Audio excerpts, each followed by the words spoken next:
Welcome to this conference, part of our self-knowledge course. Today we'll be exploring topic number 24, life and the level of the being. Our goal in this session is to understand what a level of being truly is, to recognize the level we currently occupy, and to learn how we can elevate it. We'll also discover how transforming our level of being naturally leads to a profound transformation in our lives. If we truly wish to transform our life, we must begin by reflecting on life itself. We need to ask ourselves the fundamental questions of existence. Who are we? Where do we come from? Where are we going? What is the purpose of our life? Why do we exist? We must come to the honest realization that we lack clear and satisfying answers to these profound questions.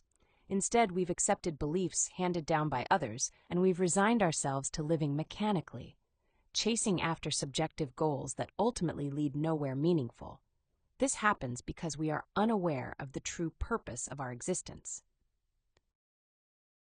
What's most troubling is the strange and difficult situation we're in. We don't know the hidden cause behind our tragedies, and yet we're convinced that we know everything. We need to become more reflective, to pause and look within. Only then can we begin to recognize our current inner state. Only then can we identify the root causes of our suffering. And only then will we understand that we do, in fact, have the power to transform our lives and put an end to suffering, once and for all. We often believe that happiness lies in having lots of money, prestigious degrees, a high social status, or an ideal physical appearance. And when we do manage to attain these things, we proudly convince ourselves that we are strong. But the truth is, deep down, we are terribly fragile.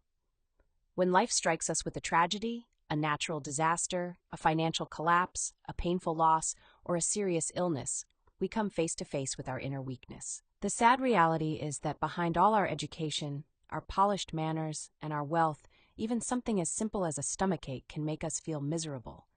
And deep down, we know that we are still unhappy. We convince ourselves that we're important, that we're great, and that we hold the truth about everything. We struggle and fight through life to achieve what we believe is most valuable: a loving partner, a stable job, a beautiful family, fame, wealth, and prestige.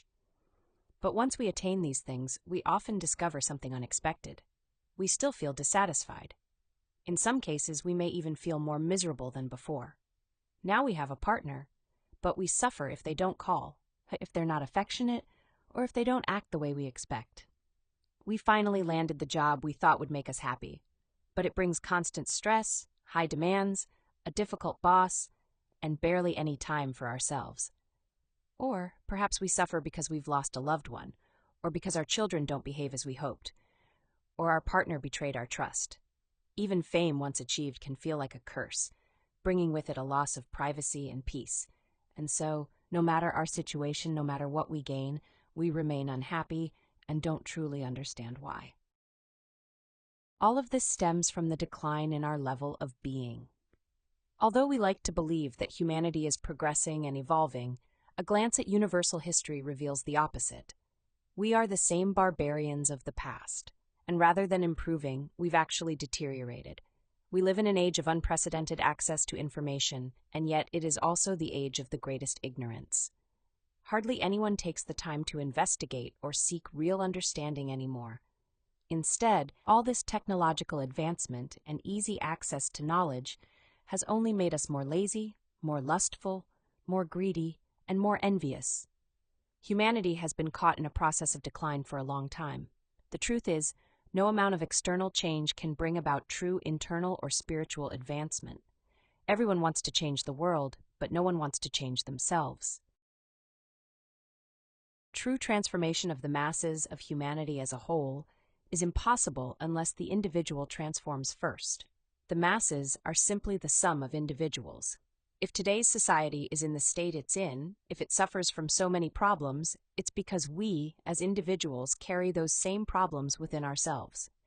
Yet we prefer to complain about government corruption while constantly justifying our own internal corruption. If we are part of this society, it's because we energetically resonate with the world around us. And if we truly want to see meaningful change, both in our lives and in the world, We must begin by changing ourselves. We must raise our level of being. So what exactly is a level of being? Just as there are different levels in society, economic or social classes, there are also different levels of being. But a level of being is something moral and spiritual. It reflects who we truly are on the inside. And this has nothing to do with our age, our social status, our education, our beauty, or our fame. Our level of being could be that of someone ruled by jealousy, or depression, or addiction, or violence. That internal condition, whatever it may be, is our real current state, regardless of whether we are rich or poor, educated or uneducated, well-known or unknown, young or old. It is what we are inside that defines our level of being, and it is that inner state that attracts the circumstances we experience in life. A lustful person will constantly attract situations, scenes, and even painful dramas filled with desire, because that's the energy they carry within. A drunkard will naturally draw in drinking companions and always find themselves in bars, taverns, or similar places. And what about the greedy, the selfish? What will they attract? How many problems, conflicts, even misfortunes, or prison might result? According to the law of attraction, or the law of correspondence, we always draw into our lives people and circumstances that match our level of being.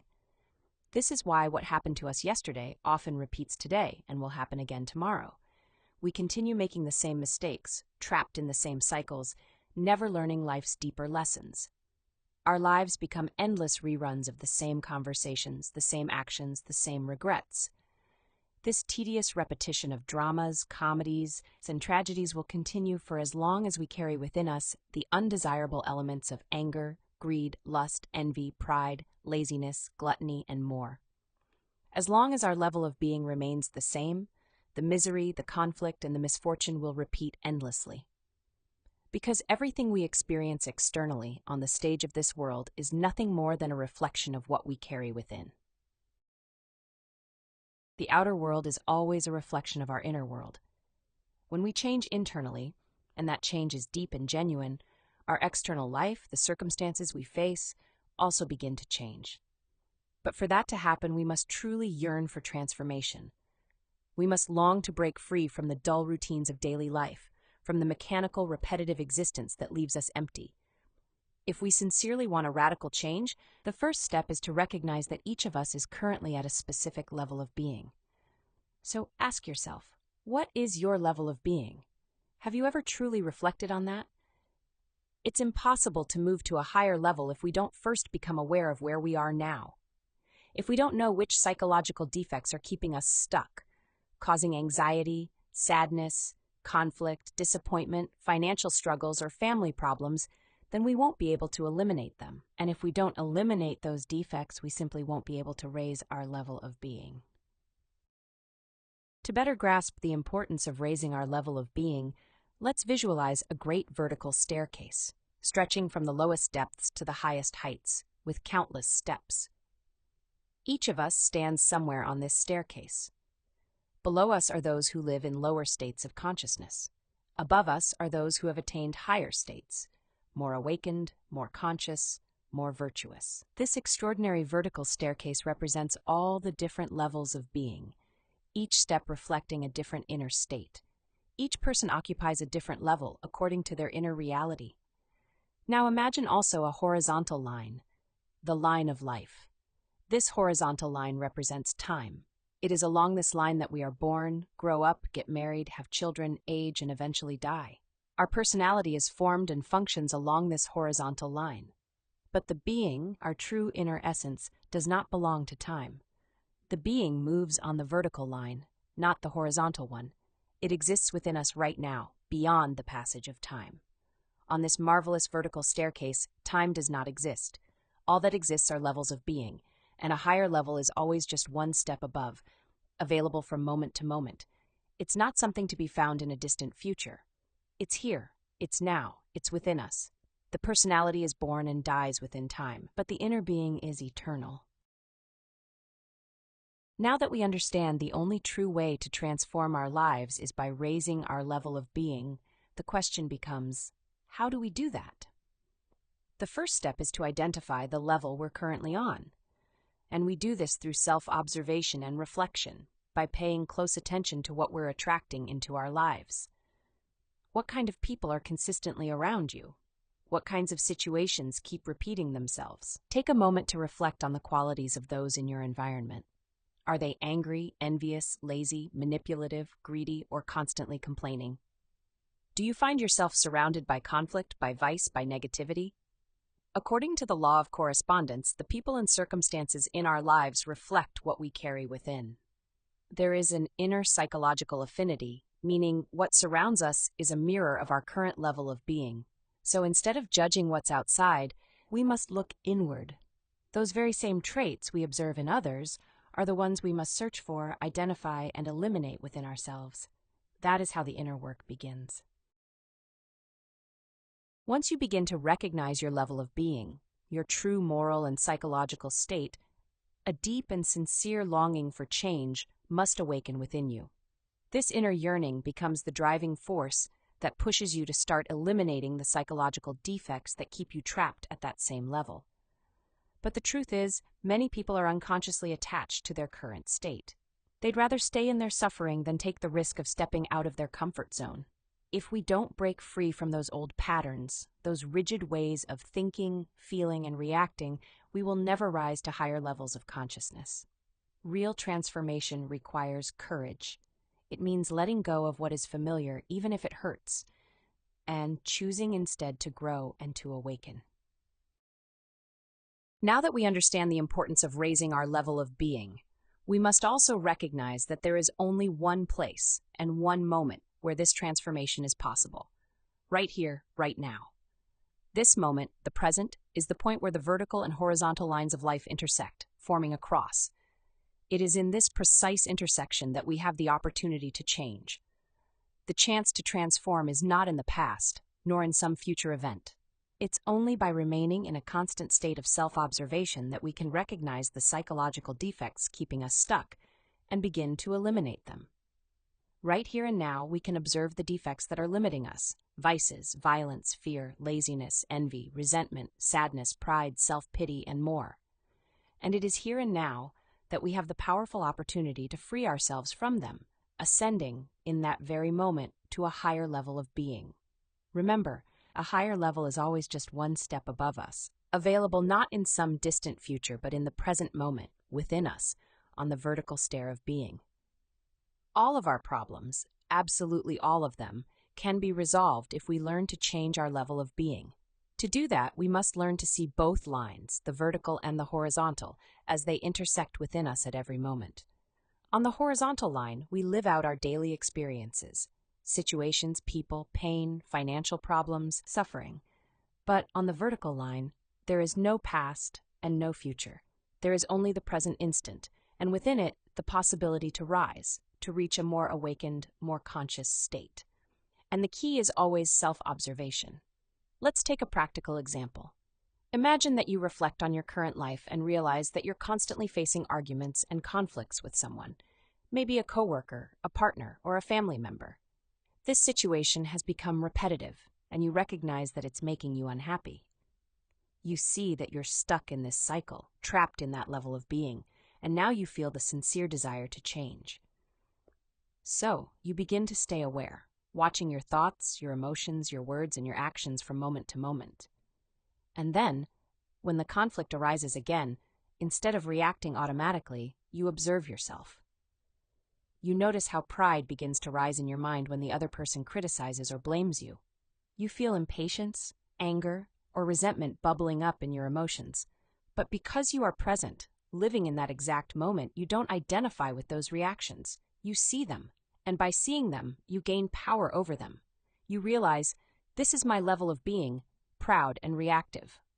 Without this awareness, you would continue fighting again and again, never understanding why. But now that you've recognized the defect, you can begin to eliminate it.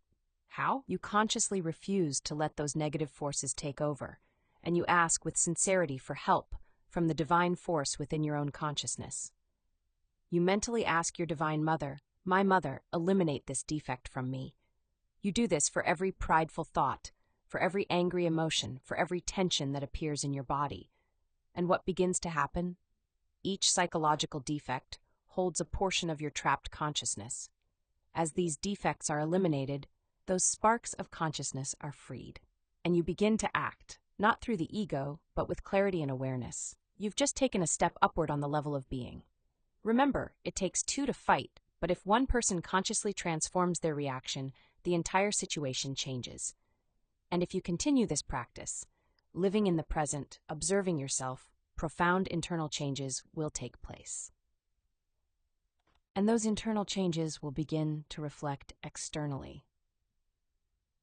From moment to moment, as long as we remain alert and grounded in the now, we have the opportunity to raise our level of being. So when future arguments or difficulties arise, whether with coworkers or family, you'll be ready. You'll observe, you'll learn. You'll eliminate the inner causes. And as you ascend, step by step, you will no longer attract the same types of people or the same painful situations. At every level of being, we attract those who resonate with that level. At the lower levels, we attract heavy, conflict-filled circumstances and individuals. But as we rise, as we recover the light of our consciousness hidden behind each ego, we begin to attract people with whom we share a deeper spiritual affinity, those who are also working on themselves, who are awakening, who are changing. And that is how life begins to transform from the inside out. There's an important point we must keep in mind as we work to raise our level of being, and that is to avoid falling into the mistake of judging or criticizing those whom we believe are at a lower level than ours. Sometimes, when someone overcomes a vice or makes a significant change in their life, they may begin to criticize those who haven't yet found the strength to do the same. But this kind of criticism shows a complete lack of understanding, and in fact, it pulls us right back down to lower levels of being. If we have truly eliminated a defect within ourselves, if we've genuinely risen above it, then we'll understand from experience how that defect operates. We'll see how it takes over a person's emotions, how it clouds their thinking, and how deeply it can control someone's life. And with that understanding comes compassion. Instead of judging others, we'll feel a sincere desire to help them. We'll want to support them in their own process of awakening, to share with them what we've discovered, not from superiority, but from love. What we'll want is to offer them the knowledge of the 3 factors for the revolution of consciousness, because these are the tools that make real and permanent inner change possible.